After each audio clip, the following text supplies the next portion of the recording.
Welcome back to competitive academy. KCS act അമെൻമെൻറ്റിൻ്റെ part 1 class upload ചെയ്തിട്ടുണ്ടായിരുന്നു. അതിൽ നമ്മൾ സെക്ഷൻ 3 തൊട്ട് സെക്ഷൻ 8A വരെ ഡിസ്കസ് ചെയ്തിട്ടുണ്ടായിരുന്നു. അതിൻ്റെ കണ്ടിന്യൂഷനായിട്ട് ബാക്കിയുള്ള സെക്ഷൻസാണ് നമ്മൾ ഈ ക്ലാസ്സിൽ ഡിസ്കസ് ചെയ്യാൻ പോകുന്നത്. നമുക്ക് ഈ മന്ത് നടക്കാൻ പോകുന്ന ജൂനിയർ ക്ലർക്ക് എക്സാമിനും അസിസ്റ്റൻറ്റ് സെക്രട്ടറിയുടെ എക്സാമിനും അമെൻമെൻറ്റിലെ ആൻസേഴ്സാണ് നമ്മൾ എഴുതേണ്ടത്. അപ്പോൾ എല്ലാവരും ക്ലാസ് ആദ്യം തൊട്ട് അവസാനം വരെ കാണുക. ചാനൽ ആദ്യമായിട്ട് കാണുന്ന കൂട്ടുകാരാണെങ്കിൽ സബ്സ്ക്രൈബ് ചെയ്യുക. അപ്പോൾ നമുക്ക് ക്ലാസ്സിലോട്ട് കിടക്കാം. സെക്ഷൻ 8A കഴിഞ്ഞാൽ നമുക്ക് അടുത്തത് അമെൻമെൻറ്റ് വന്നിട്ടുള്ളത് സെക്ഷൻ 14ലാണ്.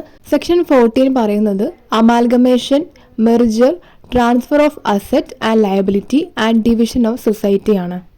അമെൻമെൻറ്റിന് മുന്നേ amalgamation, transfer of asset and liability and division of society എന്നായിരുന്നു സെക്ഷൻ 14 പറഞ്ഞിട്ടുണ്ടായിരുന്നത്.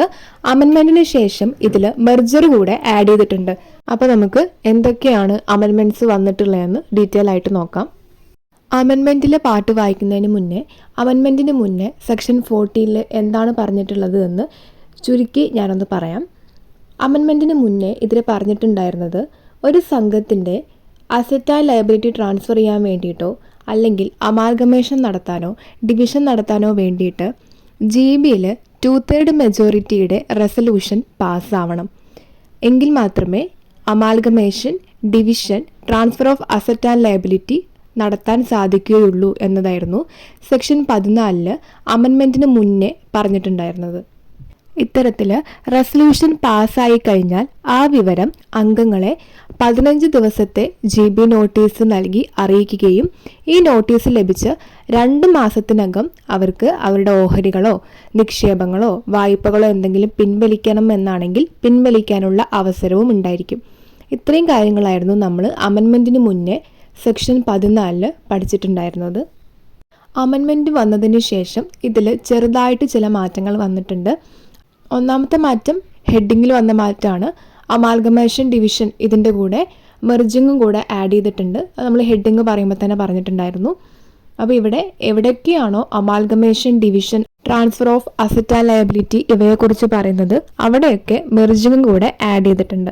ഇതാണ് ഒന്നാമത്തെ മാറ്റം. രണ്ടാമത്തെ മാറ്റം എന്ന് പറയുന്നത് നമ്മൾ പറഞ്ഞു ഇത്തരത്തിൽ കാര്യങ്ങൾ ചെയ്യാൻ വേണ്ടിയിട്ട് GB-യുടെ റെസൊല്യൂഷൻ പാസ്സാവണം.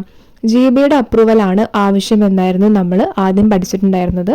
ഇപ്പോൾ ഇതിനു പുറമെ GB-യുടെ റെസൊല്യൂഷൻ വേണം. ഇതിനു പുറമെ രജിസ്ട്രാറുടെ മുൻകൂട്ടിയുള്ള അനുവാദം കൂടെ ഉണ്ടെങ്കിൽ മാത്രമേ ഇത്തരം കാര്യങ്ങൾ നടത്താൻ സാധിക്കുകയുള്ളൂ. അപ്പോൾ രജിസ്ട്രാറുടെ പ്രീവിയസ് അപ്രൂവലും വേണം, GB-യുടെ റെസൊല്യൂഷൻ പാസ്സാവുകയും വേണം. അടുത്ത മാറ്റം എന്ന് പറയുന്നത് GB-യുടെ 2/3 മെജോറിറ്റി എന്നുള്ളത് മാറിയിട്ട് ഇപ്പോൾ സിമ്പിൾ മെജോറിറ്റി എന്നായിട്ടുണ്ട്. അപ്പോൾ GB-യുടെ സിമ്പിൾ മെജോറിറ്റി റെസൊല്യൂഷനും കൂടെ രജിസ്ട്രാറുടെ പ്രീവിയസ് അപ്രൂവലും ഉണ്ടെങ്കിൽ മാത്രമേ ഒരു സംഘത്തിൻ്റെ അമാൽഗമേഷൻ, ഡിവിഷൻ, മെർജിങ് അതേപോലെ അസറ്റ് ആൻഡ് ലയബിലിറ്റി ട്രാൻസ്ഫർ ഇത്രയും കാര്യങ്ങൾ നടക്കുകയുള്ളൂ. ഇതാണ് പുതുതായിട്ട് വന്നിട്ടുള്ള അമെൻമെൻറ്റിൽ പറഞ്ഞിട്ടുള്ളത്. ഇനി അമെൻമെൻറ്റ് വായിക്കുമ്പോൾ ഒന്നുകൂടെ ക്ലിയർ ആവും.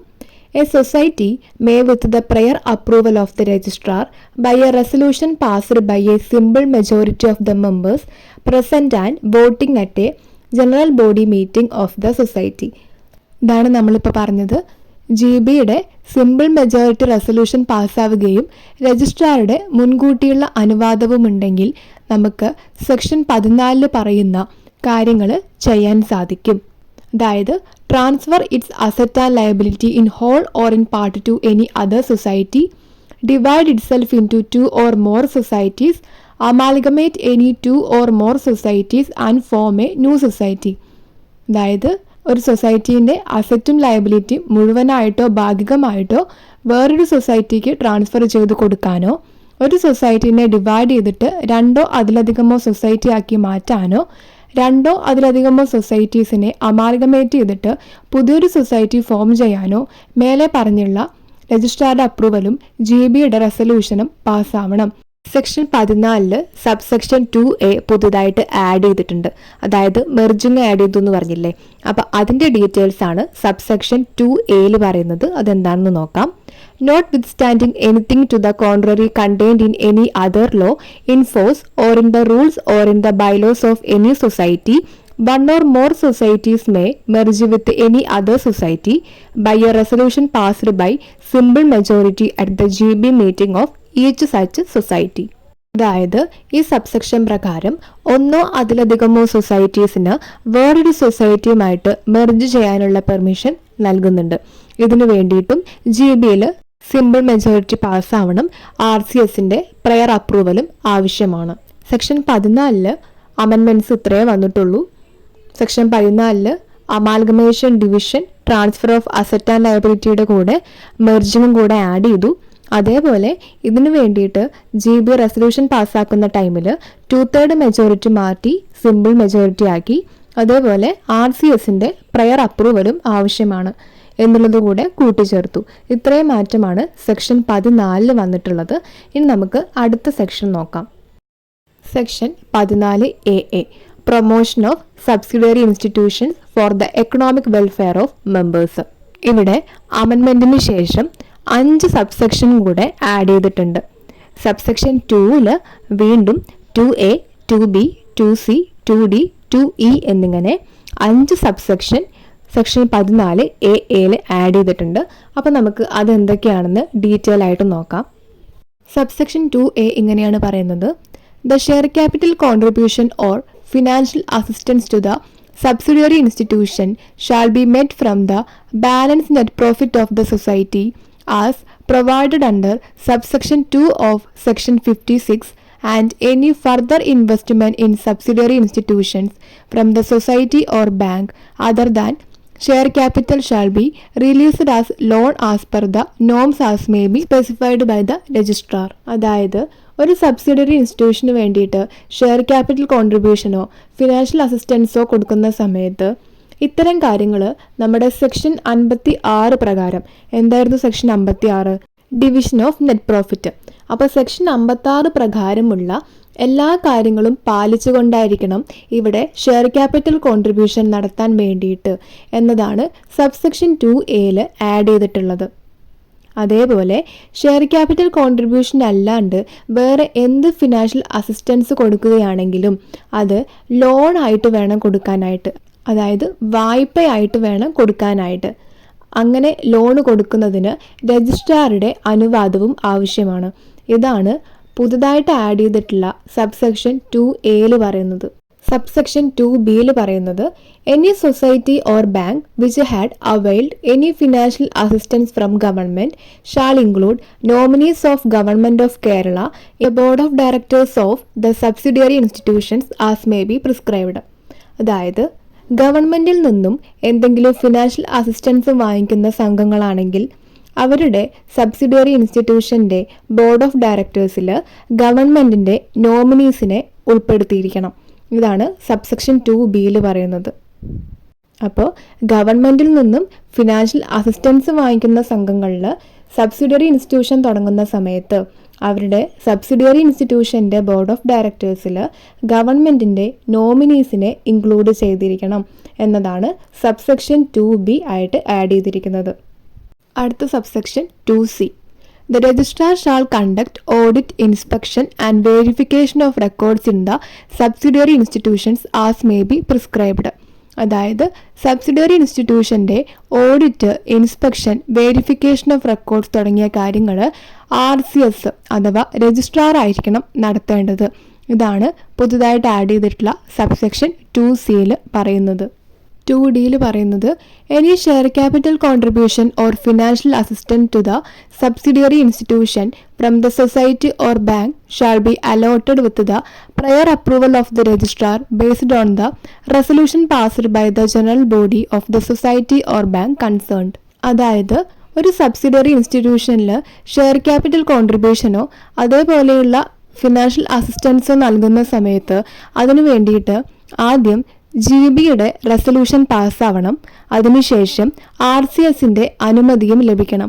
എങ്കിൽ മാത്രമേ ഇത്തരത്തിലുള്ള ഷെയർ ക്യാപിറ്റൽ കോൺട്രിബ്യൂഷൻ നടത്താൻ സാധിക്കുകയുള്ളൂ. ഇതാണ് 2D അമെൻമെൻറ്റ് പറയുന്നത്. 2E transferring funds or leasing of asset of the society to its subsidiary institutions shall be made with the prior approval of the government based on the resolution passed by the GB of the society or bank. അതായത് society അതിൻ്റെ fund subsidiary ഇൻസ്റ്റിറ്റ്യൂഷന് transfer ചെയ്ത് കൊടുക്കുകയാണ്, അല്ലെങ്കിൽ സൊസൈറ്റിയുടെ asset ലീസിന് വയ്ക്കുകയാണ്. ഇത്തരം സന്ദർഭങ്ങളിൽ ഗവൺമെൻറ്റിൻ്റെ മുൻകൂട്ടിയുള്ള അനുവാദവും GB-യുടെ റെസൊല്യൂഷനും പാസ്സാവണം. എങ്കിൽ മാത്രമേ ഫണ്ട് ട്രാൻസ്ഫർ ചെയ്യാനോ അസറ്റ് ലീസ് ചെയ്യാനോ സാധിക്കുകയുള്ളൂ. ഇതാണ് സബ്സെക്ഷൻ 2E പറയുന്നത്. അപ്പോൾ ഇവിടെ 2C പ്രകാരം സബ്സിഡറി ഇൻസ്റ്റിറ്റ്യൂഷനിൽ ഓഡിറ്റ്, ഇൻസ്പെക്ഷൻ, വെരിഫിക്കേഷൻ തുടങ്ങിയവ RCS നടത്തണമെന്ന് പറഞ്ഞു. സബ്സെക്ഷൻ 2D പ്രകാരം ഷെയർ ക്യാപിറ്റൽ കോൺട്രിബ്യൂഷൻ പോലെയുള്ള കാര്യങ്ങൾ ചെയ്യാൻ വേണ്ടിയിട്ട് GB-യുടെ റെസൊല്യൂഷനും RCSന്റെ അപ്രൂവലും വേണമെന്ന് പറഞ്ഞു. സബ്സെക്ഷൻ 2E ഫണ്ട് ട്രാൻസ്ഫർ ചെയ്യാനോ അസറ്റ് ലീസ് ചെയ്യാനോ വേണ്ടിയിട്ട് ഗവൺമെൻറ്റിൻ്റെ അപ്രൂവലും GB-യുടെ റെസൊല്യൂഷനും പാസ്സാവണമെന്നും നമ്മൾ പറഞ്ഞു. അപ്പോൾ ഇത്രയും മാറ്റങ്ങളാണ് ഇവിടെ വന്നിട്ടുള്ളത്. ഇനി ഒരു സബ്സെക്ഷൻ കൂടെ ആഡ് ചെയ്തിട്ടുണ്ട്. അതായത് ഇനി അങ്ങോട്ട് ഒരു സബ്സിഡിയറി ഇൻസ്റ്റിറ്റ്യൂഷനെ പ്രൊമോട്ട് ചെയ്യാൻ പാടില്ല എന്നുള്ളതാണ് പുതിയ അമെൻമെൻറ്റിൽ പറയുന്നത്. അതേപോലെ തന്നെ നിലവിൽ സബ്സിഡിയറി ഇൻസ്റ്റിറ്റ്യൂഷൻ പ്രവർത്തിക്കുന്നുണ്ട് എന്നാണെങ്കിൽ അവയ്ക്ക് മാറ്റമൊന്നും വരുത്തേണ്ട. അവ നമ്മളിപ്പോൾ പറഞ്ഞിട്ടുള്ള പുതിയ അമെൻമെൻറ്റ്സ് പ്രകാരം അല്ലെങ്കിൽ നിലവിലുള്ള അമെൻമെൻറ്റ് പ്രകാരം ആ കാര്യങ്ങളെല്ലാം പാലിച്ചുകൊണ്ട് നടന്നു പോവുകയും ചെയ്യാം. ഇതാണ് പുതുതായിട്ട് വന്നിട്ടുള്ള അമെൻമെൻറ്റിൽ കൂട്ടിച്ചേർത്തിട്ടുള്ളത്. അപ്പോൾ ഇനി ഒരു സബ്സിഡിയറി ഇൻസ്റ്റിറ്റ്യൂഷൻ തുടങ്ങുക എന്നുള്ളത് പ്രൊമോട്ട് ചെയ്യാൻ പാടില്ല. നിലവിലുള്ള സംഘങ്ങൾക്ക് അതേപോലെ കാര്യങ്ങളെല്ലാം പാലിച്ചുകൊണ്ട് നടത്തിക്കൊണ്ടു പോകാൻ സാധിക്കും എന്നുള്ളതാണ് പുതിയ അമെൻമെൻറ്റിൽ പറയുന്നത്. അടുത്തതായിട്ട് അമെൻമെൻറ്റ് വന്നിട്ടുള്ളത് section 14B partnership of cooperative societies. ഇതിൽ അമെൻമെൻ്റായിട്ട് സബ്സെക്ഷൻസ് ആഡ് ചെയ്യാണ് ചെയ്തിട്ടുള്ളത്. Subsection 1A, 1B, 1C, 1D എന്നിങ്ങനെ 4 സബ്സെക്ഷൻ ഇവിടെ ആഡ് ചെയ്തിട്ടുണ്ട്. അപ്പോൾ നമുക്ക് ഓരോന്നും എന്താണെന്ന് ഡീറ്റെയിൽ ആയിട്ട് നോക്കാം. സബ്സെക്ഷൻ 1A പറയുന്നത് detailed project report for the formation of such partnership of cooperative societies shall be prepared by the societies concern and the same shall be submitted to the GB of such societies for approval. അതായത് partnership firm തുടങ്ങുമ്പോൾ ഒരു detailed project report society തയ്യാറാക്കണം. അതിനുശേഷം society അത് GB-യുടെ മുന്നാകെ അപ്രൂവലിന് വേണ്ടി submit ചെയ്യണം എന്നുള്ളതാണ് subsection 1A പറയുന്നത്. Subsection 1B The project report approved by the general bodies of the societies shall be submitted to the government through the registrar for the approval of the formation of such a partnership of cooperative societies in the manner as may be prescribed. അതായത് നമ്മൾ subsection 1A പറഞ്ഞു society project report തയ്യാറാക്കണം, GB-യുടെ മുന്നാകെ അപ്രൂവലിന് വേണ്ടി submit ചെയ്യണമെന്ന്. ഇങ്ങനെ ഈ report GB approve ചെയ്ത് കഴിഞ്ഞാൽ പിന്നീട് അത് ഗവൺമെൻറ്റിന് സബ്മിറ്റ് ചെയ്യണം ത്രൂ രജിസ്ട്രാറിലൂടെ ഗവൺമെൻറ്റിന് ഈ പ്രൊജക്ട് റിപ്പോർട്ട് സബ്മിറ്റ് ചെയ്യണം. അതിനുശേഷം ഗവൺമെൻറ്റിൻ്റെ അപ്രൂവലും ലഭിക്കണം. അടുത്തത് സബ്സെക്ഷൻ 1C ആണ്. The registrar shall conduct audit, inspection and verification of records in such societies in the manner as may be prescribed. അതായത് ഒരു പാർട്ട്ണർഷിപ്പ് ഫേമിൽ audit, inspection, verification of records തുടങ്ങിയവ രജിസ്ട്രാർ ആയിരിക്കണം നടത്തേണ്ടത്. ഇതാണ് സബ്സെക്ഷൻ 1C ആയിട്ട് add ചെയ്തിരിക്കുന്നത്. ഇനി 1D എന്താണെന്ന് നോക്കാം. In the case of raising of fund for such partnership, prior sanction of the government shall be obtained by the partnership of cooperative societies in the manner as may be prescribed. അതായത് ഒരു partnership ഫേമിൽ fund raise ചെയ്യുന്ന സമയത്ത്, fund സമാഹരിക്കുന്നൊക്കെ സമയത്ത് ഗവൺമെൻറ്റിൻ്റെ മുൻകൂട്ടിയുള്ള അനുവാദം വാങ്ങിയിരിക്കണം. എങ്കിൽ മാത്രമേ ഇത്തരം കാര്യങ്ങൾ ചെയ്യാൻ സാധിക്കുകയുള്ളൂ എന്നതാണ് സബ്സെക്ഷൻ 1D പറയുന്നത്. ഇപ്പം നമ്മൾ സെക്ഷൻ 14BB പാർട്ട്ണർഷിപ്പ് ഫേമിൽ വന്നിട്ടുള്ള അമെൻമെൻറ്റ്സ് ആണ് പഠിച്ചത്. Amendments 1A, 1B, 1C, 1D എന്നിങ്ങനെ 4 സബ്സെക്ഷൻ ആഡ് ചെയ്യാണ് ചെയ്തത്. ഓരോ സബ്സെക്ഷനിലും എന്തൊക്കെയാണ് പറഞ്ഞതെന്ന് പറഞ്ഞു. സബ്സെക്ഷൻ 1A പറഞ്ഞു ഒരു ഡീറ്റെയിൽഡ് പ്രൊജക്ട് റിപ്പോർട്ട് സൊസൈറ്റി തയ്യാറാക്കണം, GB-യുടെ മുന്നാകെ സമർപ്പിക്കണം, GB അത് അപ്രൂവ് ചെയ്യണം. അതിനുശേഷം 1B പ്രകാരം അപ്രൂവ് ചെയ്ത പ്രൊജക്ട് റിപ്പോർട്ട് RCS മുഖാന്തരം ഗവൺമെൻറ്റിന് സബ്മിറ്റ് ചെയ്യണം. ഇത് ഗവൺമെൻറ് അപ്രൂവ് ചെയ്യണമെന്ന് പറഞ്ഞു. 1C പ്രകാരം രജിസ്ട്രാറാണ് ഓഡിറ്റ്, ഇൻസ്പെക്ഷൻ, വെരിഫിക്കേഷൻ തുടങ്ങിയവ പാർട്ട്ണർഷിപ്പ് ഫേമിൽ നടത്തേണ്ടത് എന്ന് പറഞ്ഞു. 1D പ്രകാരം ഫണ്ട് റൈസ് ചെയ്യുന്ന സമയത്ത് ഗവൺമെൻറ്റിൻ്റെ മുൻകൂട്ടിയുള്ള അനുവാദം വാങ്ങിയിരിക്കണം എന്നും പറഞ്ഞു. അപ്പോൾ ഇത്രയും മാറ്റങ്ങളാണ് 14B വന്നിട്ടുള്ളത്. അടുത്തത് സെക്ഷൻ 15 അമെൻമെൻറ്റ് വന്നിട്ടുണ്ട്. Section 15 cancellation of registration certificate ആണ്. ഇതിൽ ചെറുതായിട്ടൊരു അമെൻമെൻറ്റാണ് വന്നിട്ടുള്ളത്. നമ്മൾ പഠിച്ചിട്ടുണ്ടായിരുന്നു രജിസ്ട്രേഷൻ സർട്ടിഫിക്കറ്റ് ഏതൊക്കെ സന്ദർഭങ്ങളിലാണ് ക്യാൻസൽ ചെയ്യുക എന്നുള്ള കാര്യം. 3 കേസസിലായിരുന്നു രജിസ്ട്രേഷൻ സർട്ടിഫിക്കറ്റ് ക്യാൻസൽ ചെയ്യാമെന്ന് നമ്മൾ പഠിച്ചിട്ടുണ്ടായിരുന്നത്. ട്രാൻസ്ഫർ ഓഫ് അസറ്റ് ആൻഡ് ലയബിലിറ്റിയുടെ കേസ്, അമാൽഗമേഷൻ്റെ കേസ്, ഡിവിഷൻ്റെ കേസ്. ഇതിനു പുറമെ 4ാമത്തെ ഒരു കേസും കൂടെ സെക്ഷൻ 15 അമെൻമെൻറ്റ് പ്രകാരം വന്നിട്ടുണ്ട്. ആ 4ാമത്തെ കേസാണ് മെർജിങ്. നമ്മൾ സെക്ഷൻ 14 പഠിച്ചപ്പോൾ പഠിച്ചിരുന്നു അമാൽഗമേഷൻ ഡിവിഷൻ്റെ കൂടെ മെർജിങ് ആഡ് ചെയ്തിട്ടുണ്ടെന്ന്. സെയിം സംഭവം ഇവിടെയും ആഡ് ചെയ്തിട്ടുണ്ട്. അപ്പോൾ ക്യാൻസലേഷൻ ഓഫ് രജിസ്ട്രേഷൻ സർട്ടിഫിക്കറ്റിൻ്റെ കേസസ് ഏതൊക്കെയാണെന്ന് ചോദിക്കുമ്പോൾ ഈ 3 കേസിന് പുറമേ വന്നിട്ടുള്ള കേസാണ് നമ്മളിവിടെ അമെൻമെൻറ്റായിട്ട് പഠിക്കേണ്ടത്. അപ്പോൾ അതെന്താണെന്ന് നമുക്ക് വായിച്ചു നോക്കാം. Where one or more societies are merged with another society in accordance with the provisions of Section 14, the registration of each of the merging societies shall stand cancelled and shall be deemed to have been dissolved and shall cease to exist as a corporate body. അതായത് section 14 പ്രകാരം merging നടത്തുകയാണെങ്കിൽ ആ കേസിലും registration സർട്ടിഫിക്കറ്റിൻ്റെ ക്യാൻസലേഷന് കാരണമാകും എന്നുള്ളതാണ് ഇവിടെ പറയുന്നത്. അപ്പോൾ ഇനി തൊട്ട് സെക്ഷൻ 15 പ്രകാരം ക്യാൻസൽ ഓഫ് രജിസ്ട്രേഷൻ സർട്ടിഫിക്കറ്റിൻ്റെ കേസസ് ഏതൊക്കെയാണെന്ന് ചോദിച്ചാൽ transfer of asset and liability of the society, amalgamation of 2 or more society, division of 2 or more society, അതേപോലെ merging of 2 or more society. ഇത്രയും കാര്യങ്ങൾ ഇവിടെ പഠിച്ചു വയ്ക്കുക. ഇന്നത്തെ ക്ലാസ്സിൽ നമ്മൾ സെക്ഷൻ 8A ശേഷം അമെൻമെൻറ്റ്സ് വന്നിട്ടുള്ള ഭാഗങ്ങളാണ് ഡിസ്കസ് ചെയ്തത്. 8A ശേഷം സെക്ഷൻ 14, 14AA, 14B, 15 ഇത്രയും സെക്ഷൻസിൽ അമെൻമെൻറ്റ്സ് വന്നിട്ടുണ്ട്. അതിനെക്കുറിച്ച് ഡീറ്റെയിൽ ആയിട്ട് നമ്മൾ നോക്കി. ഇനി അടുത്ത ക്ലാസ്സിൽ ബാക്കിയുള്ള ഭാഗം ഡിസ്കസ് ചെയ്യാം. ഫസ്റ്റ് പാർട്ടിൽ രജിസ്ട്രേഷൻ്റെ ഭാഗത്തുള്ള അമെൻമെൻറ്റ്സ് ഡീറ്റെയിൽ ആയിട്ട് നോക്കിയിട്ടുണ്ടായിരുന്നു.